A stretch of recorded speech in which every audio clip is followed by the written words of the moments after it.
મુંબઈના મેયર પદને લઈ અને આજે પડદો ઊંચકાઈ જશે, જેમાં 29 મ્યુનિસિપલ કોર્પોરેશનોમાં મેયર પદ માટે અનામત લોટરી કાઢશે। તમામ મ્યુનિસિપલ કોર્પોરેશનોમાં આજે મેયરની નિમણૂક કરાશે।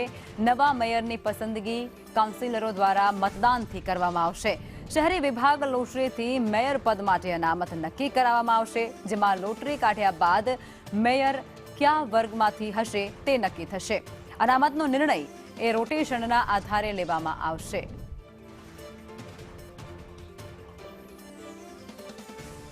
તો મુંબઈની અંદર હવે કયા વિસ્તારોને કયા મેયર મળવાના છે તેને લઈ અને આજે પડદો ઊંચકાઈ જવાનો છે, જેમાં 29 મ્યુનિસિપલ કોર્પોરેશનોમાં મેયર પદ માટે આજે નામ જાહેર થઈ શકે છે, નિમણૂક કરવામાં આવી શકે છે। મ્યુનિસિપલ કોર્પોરેશનની અંદર આજે 29 જે સીટો હતી ત્યાં હવે કયા મેયર નિમાશે તે આજે નક્કી થઈ જશે।